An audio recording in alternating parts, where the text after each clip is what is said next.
Wacko, Australia! Well, where are you from? How long have you been in the States? My name's Lindsay. And meeting a real dinky-die Aussie is like a whiff of old Bondi. Listen, I'm just about to knock off Yakka. What say we pop over to the pub on the Johnny Horner for a spot and a chinwag? What a pleasure to listen to somebody who speaks the English language. These Americans do talk oddly, don't you think? Too right. But I suppose you can't expect too much from foreigners.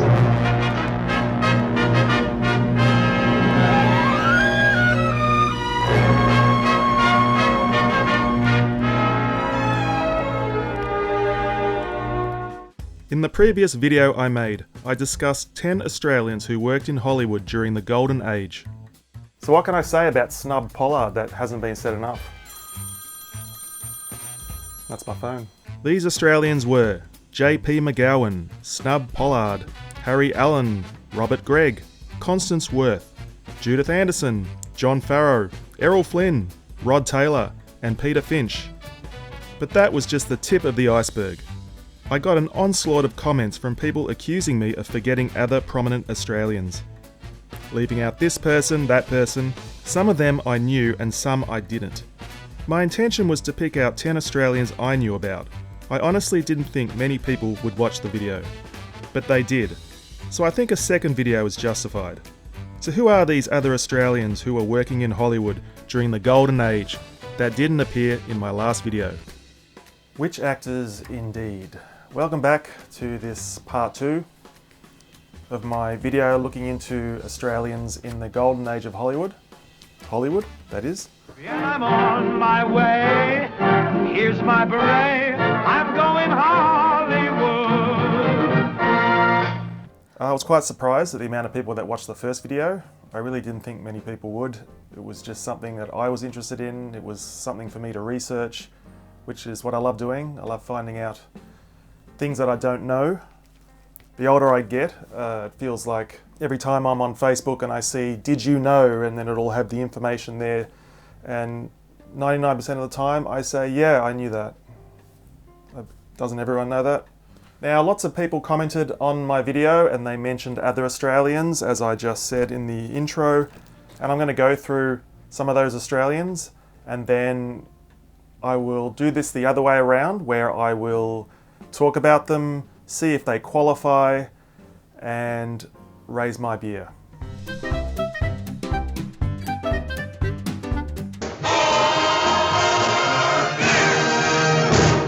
So a lot of people threw a lot of names at me, and one name they gave me was a man by the name of Ron Randell. So I'm a little embarrassed to admit this, but I actually had never heard the name. I did not know who Ron Randell was, but I did search him up and I did recognize his face, and I thought, you know, I've seen him in something. Okay, let's see if Ron qualifies here. Ron was born in Sydney in 1918. He started off in radio working for a station called 2UE. He then moved to the ABC working on a children's program. He then left radio to focus on acting. Ron did many theatre plays in Sydney and Melbourne. He performed in the play of Mice and Men, and the cast nearly got arrested because the play contained the whorehouse. Okay. In the early 40s, Ron went over to Hollywood and tried out for some parts, but was unsuccessful. He returned to Australia, and not long after that, he got a role in the 1946 film Smithy. Smithy. Do know about that film, a biographical film about Charles Kingford Smith, an Australian who was the first man to pilot a plane from the United States to Australia. It was directed by Ken G. Hall and was a huge hit movie in Australia with financial help from Columbia Studios in Hollywood. The Right Honourable W.M. Hughes, Prime Minister of Australia, who is at present in London, announced that his government was offering a prize of £10,000 for the first successful flight to Australia from England. 10,000 quid? That's a lot of money. Yeah. We'll need a plane, won't we? Oh, they'll insist on that, I reckon.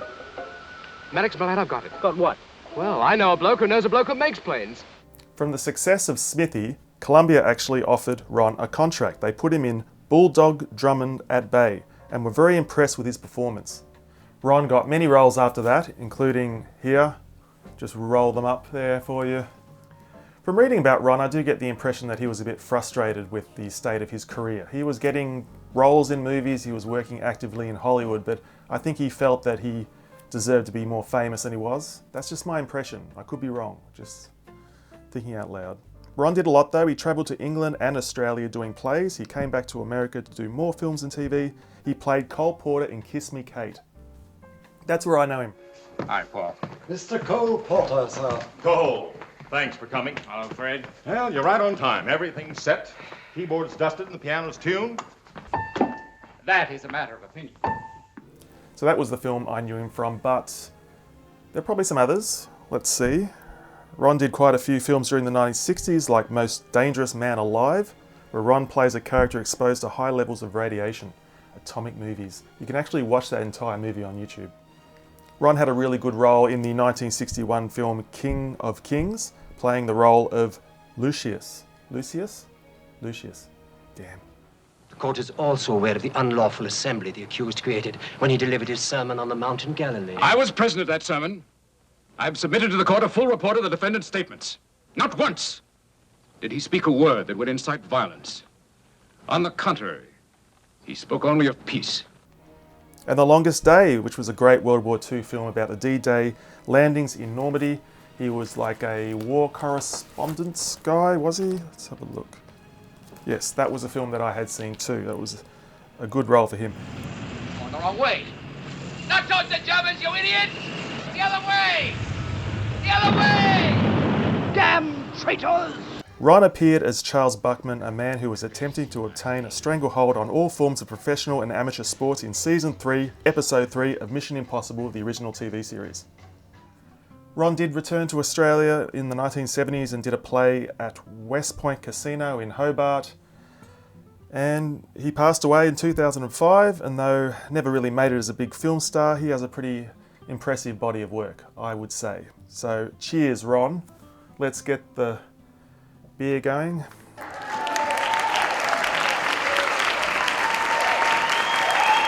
Ron.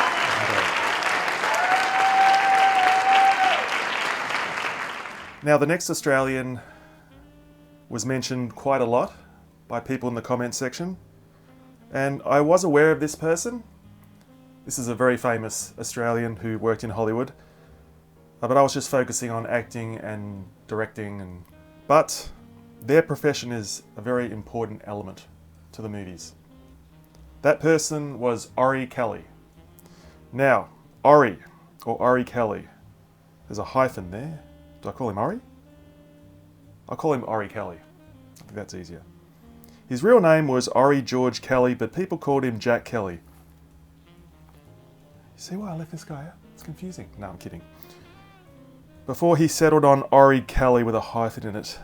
Fine. Okay, let's have a look at Orry-Kelly. He was born in Kiama, New South Wales in 1897. He studied art, acting, dancing, then moved to New York in 1921. He was a tailor's assistant, a painter of murals for nightclubs and shopping centres, or shopping malls. He became friends with a man called Archibald Leach, who apparently became famous later on. They lived together and they lived together. Flatmates or something else, I don't know. Let's move on, that's fine. Orry-Kelly's murals, is that how you say it? Led to him working in silent films doing the titles, a bit like John Farrow, if you remember from part 1. He was doing that. He then went into costume design. I'm just going to run through the films that Orry-Kelly did costume design for, and there's so many, there's hundreds. This man did so many movies, it's incredible. I don't know how he even had spare time. Money. Come on, honey. Let's land it, spend it, send it rolling around. Oh boy, we're in the money. I say we're in the money. We don't know what it takes to get along. I'm young, healthy, and so are you. When the moon is in the sky, tell me what am I to do? Orry-Kelly was a perfectionist who only used the finest hand-finished fabrics.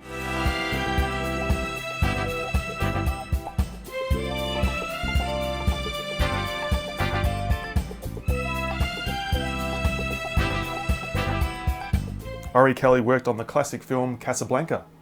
Wow, one of the most famous movies of all time. dressing the beautiful movie star Ingrid Bergman. Play as time goes by. You must remember this. A kiss is just a kiss. And he also did Arsenic and Old Lace. All sorts of movies. One of my favourite comedies from the 1940s, Arsenic and Old Lace.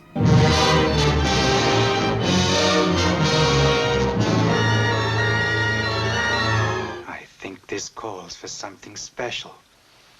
I think perhaps the Melbourne method. Not the Melbourne method, please. 2 hours. And then when it was all over, what? The fellow in London was just as dead as the fellow in Melbourne. Well, Victoria Police were certainly eluded by those two clowns. Anyway, not the Melbourne method. That was a terrible impersonation. Orry-Kelly had a gift for figuring out how to deal with some of the women's different shapes, shall we say, using the fabric distraction technique. The fabric distraction technique. Many people believe that Orry-Kelly's most distinguished work was done for Bette Davis, whose red ball gown in the black and white film Jezebel was probably his best known outfit. Yeah, wouldn't have known that it was red. So Orry-Kelly dressed some of the most famous women in the world. He won an Academy Award for An American in Paris with another famous Kelly. It's easy to see why Orry-Kelly won that year. The film is just a visual feast. I mean, it's fantastic.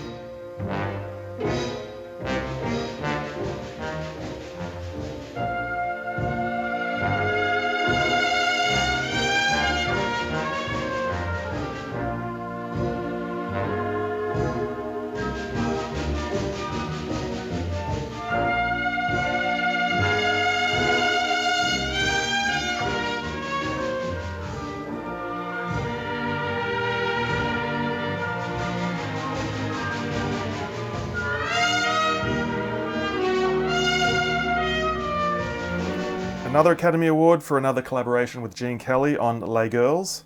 The winner, Les Girls, Orry-Kelly.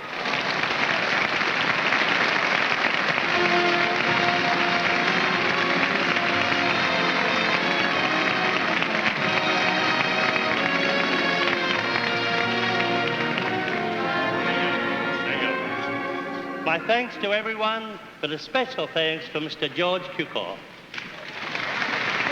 The other Oscar he won for was Some Like It Hot with Marilyn Monroe, Tony Curtis and Jack Lemmon. What's the matter now? How do they walk in these things, huh? How do they keep their balance? Must be the way the weight is distributed now. Come on. The winner is Some Like It Hot. Orry-Kelly.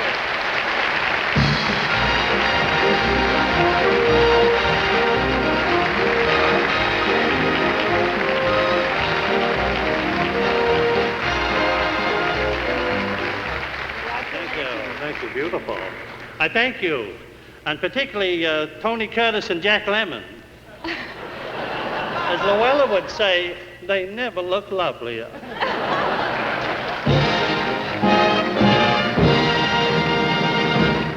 Just a little story here. In 1994, Tony Curtis came to Melbourne and he had like a lunch thing where you could buy tickets for it. You could go there in the city somewhere and have lunch, and then Tony came on and he gave a big speech about his life. He talked about many things. One of the things he did talk about was Orry-Kelly. So he had a bit of a story about Orry-Kelly, telling Marilyn Monroe that he thought Tony had a much better ass than her. Now, Marilyn responded to that by yanking open her blouse and saying, "Yeah, but he doesn't have tits like these." That was a story from Tony Curtis. Give me five. What are we talking about? What are we talking about a dead woman for? Right. Let's talk about Australia. All right, let's talk about Melbourne. I got his book. That's the reason why he was out in Australia, because he was promoting this book. And I did get his autograph. We all lined up at the end to meet Tony Curtis, shake his hand, get his autograph. And I was too scared to ask him for a photo. We didn't have photos on our phones. We didn't even have mobile phones back then, really. That didn't look like bricks. But I was too scared to ask him for an autograph, so after I finished with him, I went around and I got my mother or my brother to take a photo of me with Tony in the background. I was happy with that. Just don't judge my hairstyle. Orry-Kelly died in 1964 from liver cancer due to excessive alcohol during his life. Yeah, Orry-Kelly definitely qualifies. Good work, Orry. Thank you.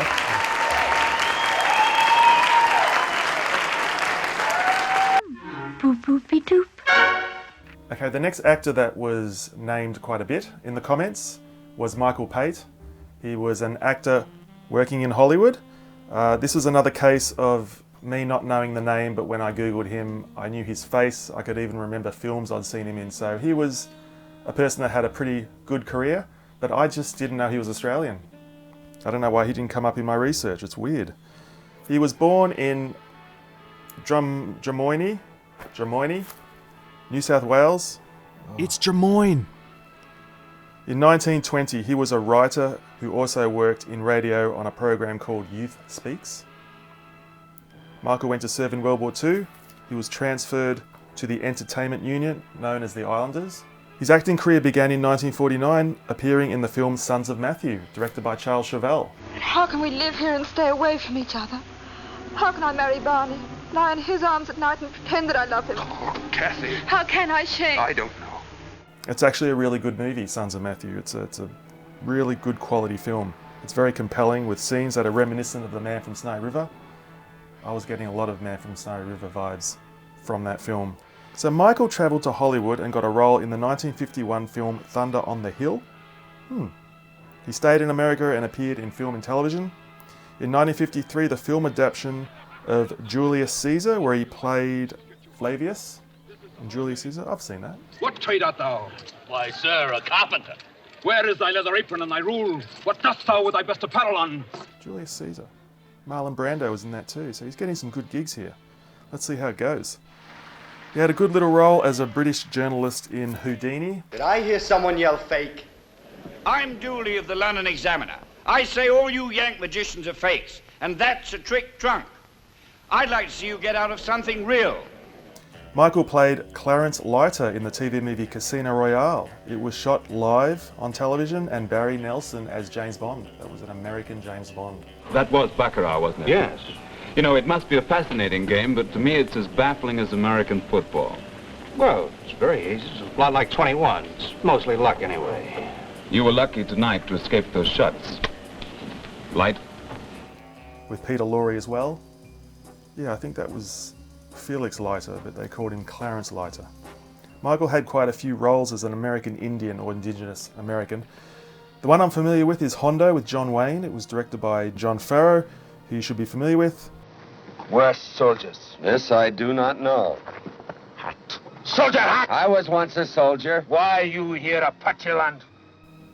Michael was a South American in Secret of the Incas, starring Charlton Heston. Not right away. You have come at a very important time. You speak English. I learned to at the University of Cusco. I think George Lucas was heavily influenced by that movie when he wrote Raiders of the Lost Ark. The Court Jester with Danny Kaye. Michael played Sir Loxley in probably one of the funniest films ever made. Michael was in that hilarious scene where Danny Kaye was jumping in and out of hypnosis by the click of anyone's fingers. They shall drop like flies. Precisely. Like flies. Do you have some sort of twitch? Twitch? In the 1960s, Michael continued to do film and mostly TV. He was in the film PT 109, which was about future President John F. Kennedy during the Second World War getting rescued, him and his team. And I actually didn't realise I owned that movie. If I reach for this, I bought this probably, 10 years ago, more, for the Oliver Stone film JFK. It does contain a DVD in it of PT 109. I'd never actually gotten around to watch it. So that was handy. So Michael plays the man that rescued John F. Kennedy. Like to give you a cup of tea, but you don't have the time. I'm very grateful. Glad to help, Kennedy. Good luck. Okay, what else? Michael did a lot of TV in the 1960s. Here They Are Here, Perry Mason, Gunsmoke, Maverick, Man from U.N.C.L.E., pretty much everything, Rawhide. I say, where are you bound for? Down under. Australia. I'm going to start a run down there. Ranch. Yeah, a ranch. If that mutual trade pact is signed and the United States provides jobs for our people, we can overthrow the government only when the people are poor. Your Highness, please don't hate me for mentioning them, but what about Batman and Robin? Michael appeared in an episode of the Alfred Hitchcock Hour. Now this is quite interesting. It's called Thou Still Unravished Bride. Michael plays a police detective alongside another Australian called Ron Randell. So the two of them were in this episode together. Wandering boy returns. Is greeted warmly. Find my daughter, Tommy. Bring her back to me as she was. We'll do all we can, Mr. Boehner. I'll alert the yard. We'll do all we can. Come on, Steve. Edward, what do you do? I'm a hunter. Hunter of what? People. Do you kill them? It's murder most foul. Edward, you hunt people. Tell us about that. Unfortunately, we cannot reward this man. He is no longer with us. But right after that period, Michael left America and came back to Australia. Started producing TV shows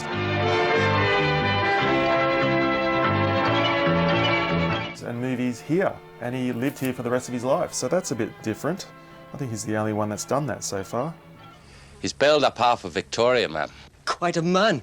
He's a name with £1,000 reward and blood on his hands. And this time we have him. Michael directed one of Mel Gibson's first films, Tim. And his last performance, I think one of his last performances was in the film The Return of Captain Invincible with Alan Arkin, which is a very strange movie, very entertaining. Michael plays the President of the United States and actually sings. It was a musical superhero film, a very strange movie, typical Ozploitation sort of stuff. Michael sang a song. What the world needs now is a shining hero. What the world needs now is a glory man. And he also played the President in The Howling 3 in 1989, which is a very funny movie, a very silly movie, but I think that was Michael's last movie. Not a bad one to go out on. Okay.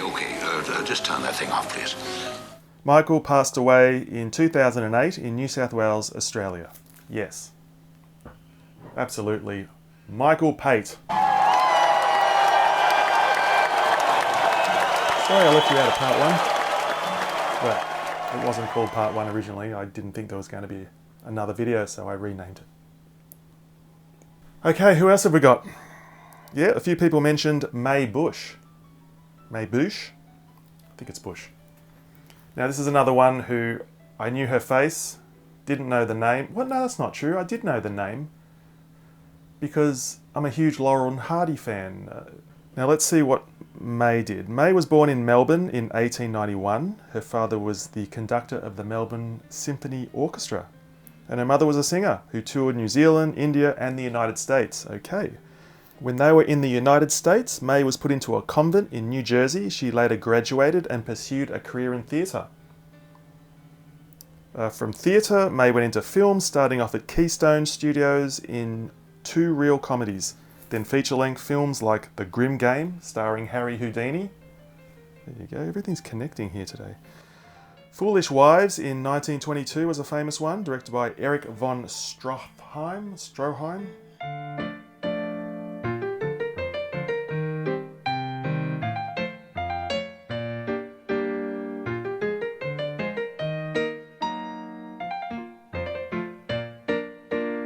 It says here that Mae suffered a nervous breakdown in 1926 after walking out of her contract with MGM. This affected her career a bit, but things were looking up when she went to work for Hal Roach, as it would, appearing in films for him, including 13 Laurel and Hardy films. The first one was Love 'Em and Weep in 1927, which was silent. Now, Mae often played Oliver Hardy's exasperated wife. I think that's the right word. In many of them, who never held back. Now, have a look at this. If you think that you're going gallivanting off with a lot of hoodlums to any convention whenever you want to, you're not. Not for a minute you're not. Here I am, slaving day after day, washing and ironing till my fingers bleed. And do you appreciate it? Do you? Well, you don't give... Oh, shut up. Don't talk back to me. Hey, listen, you can't scare us by screaming. No? No, go ahead and scream.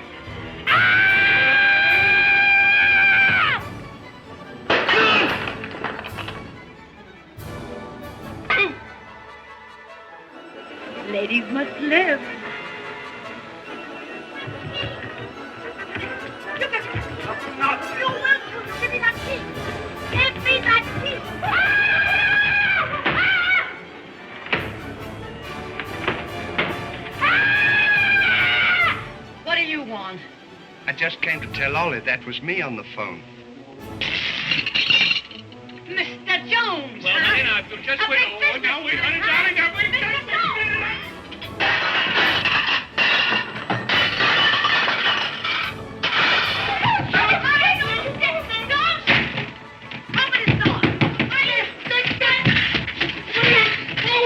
What do you mean I'm not going? Just that.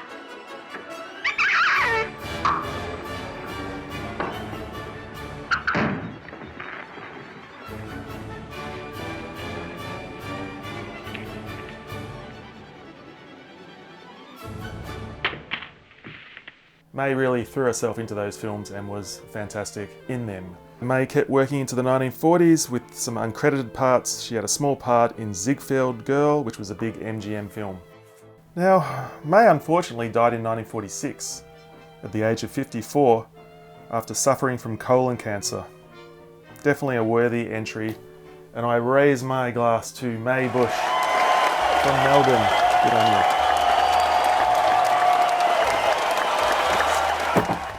Wonderful, doing really well here. I've accepted every one of them so far. Let's see how we go. The next one that came up a couple times was Coral Brown. Coral Brown. Now Coral mainly did British films, but she did do Hollywood movies, so she just scrapes in. Let's talk about Coral.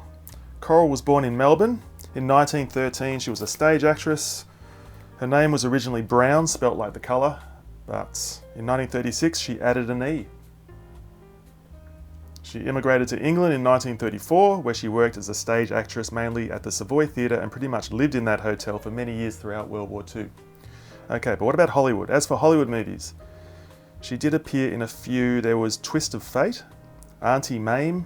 If you kept your hair natural the way I do, you would... I kept my hair natural the way you do, I'd be bald. And The Legend of Lila Clare. One question, my dear. Just one? Hey, Molly, she, Now, nothing from you, Louis, please. Tell me, are you having an affair with Mr. Zarkin? What's she up to?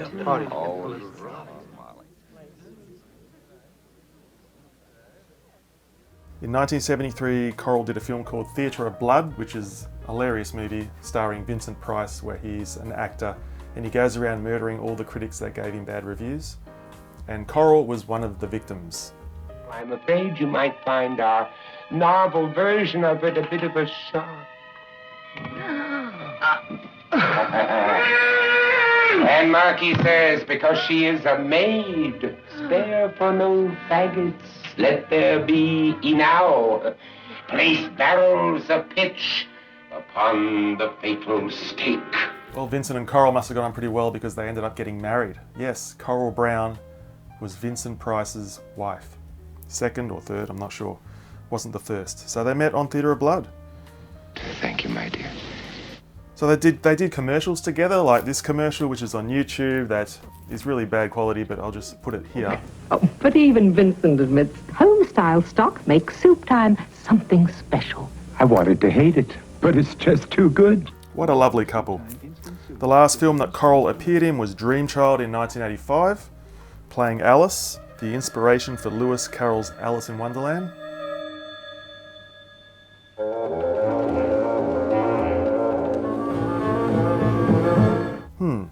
She gave a great performance, won the Evening Standard British Film Award and was named Best Actress at the Paris Film Festival. So she did pretty well.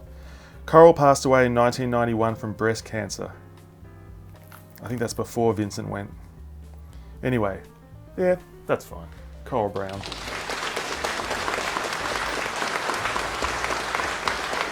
Very good. Now the next one is, of course, a very famous Australian actor and film producer. I didn't include him because I've always thought of him as an actor who acted in Australia and sometimes in England, and he tried to make movies during a time when the government weren't really supporting movies. So he really cared about his craft. He cared about Australia and Australia having a good film industry. And that man was Chips Rafferty. But did he go to Hollywood? Chips was born in 1909 in Billy Goat's Hill near Broken Hill.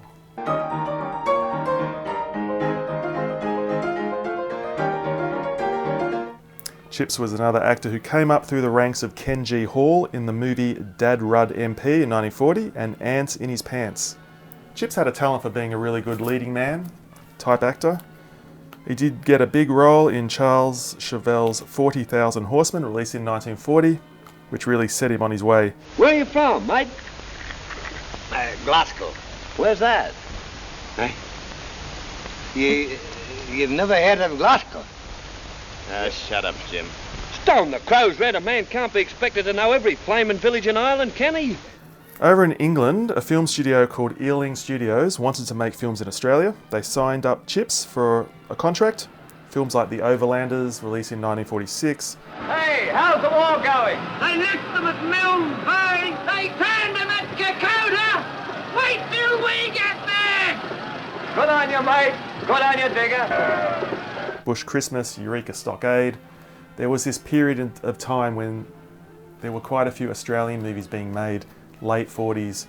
And he also did Bitter Sprigs with Michael Pate. They don't budge easy. Look, I've come out here to breed sheep and I don't aim to let no mob of Stone Age blacks stand in my road. There you go, we're joining the dots here. It's all connected. Now, in 1952, Hollywood came to Australia to make the movie Kangaroo.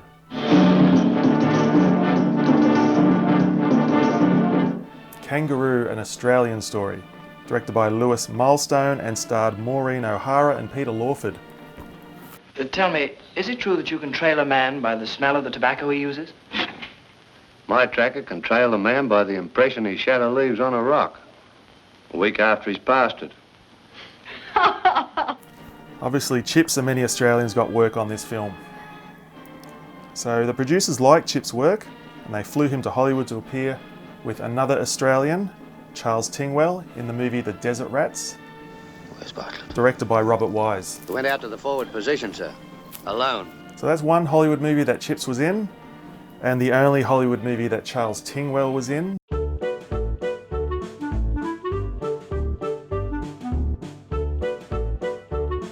Now, many people did mention Charles Tingwell. I think he only acted in one Hollywood movie, which was The Desert Rats. But he did Australian movies in the 50s, and then he went to England. He did British films, like Mrs. Marple films and television, and he came back to Australia to do the Castle and all that sort of stuff, and Charlie the Wonder Dog. I have another video where I talk about Charles Bud Tingwell. This one here, I did it a few years back, so if you want to check that one out.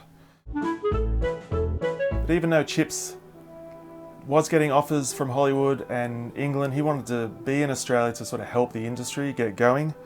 He made like The Phantom Stockman, King of the Coral Sea, Dust in the Sun, and two Smiley movies, Smiley and Smiley Gets a Gun, all made in Australia with foreign money.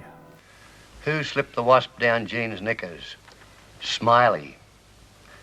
Who let off fireworks in Sunday school? Smiley.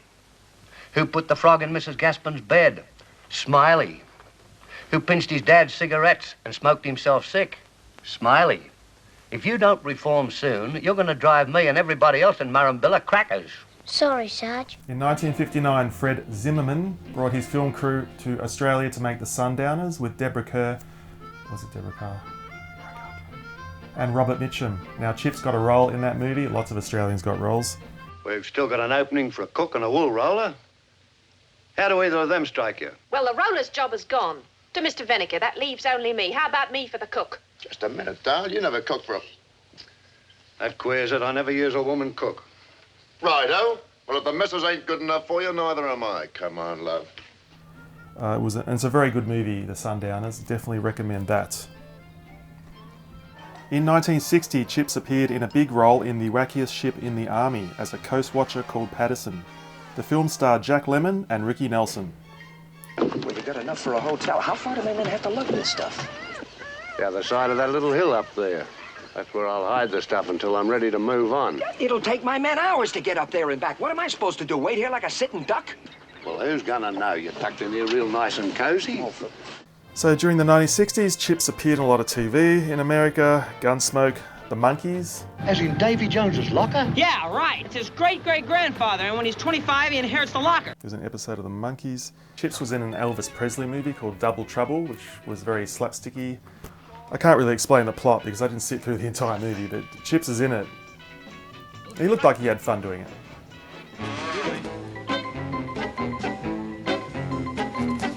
Chip's last film was Wake in Fright in 1971, a fantastic, crazy movie that was he probably gave one of the most menacing performances of his career, or anybody's career. Chips passed away in 1971 just after the filming for Wake in Fright finished. He was 62 years old, he was walking down a Sydney street and he had a heart attack. So, Chips Rafferty did a few Hollywood movies, but mainly Hollywood TV shows. Doesn't matter. There we go.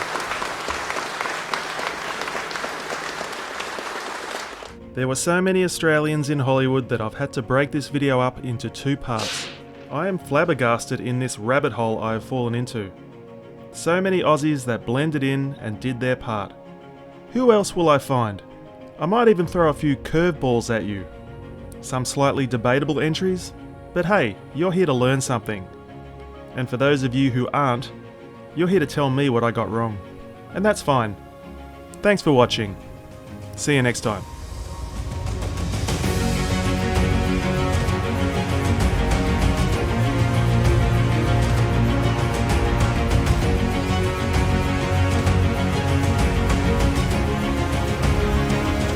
I've been skiting about Australian beer now to this man for well over a year.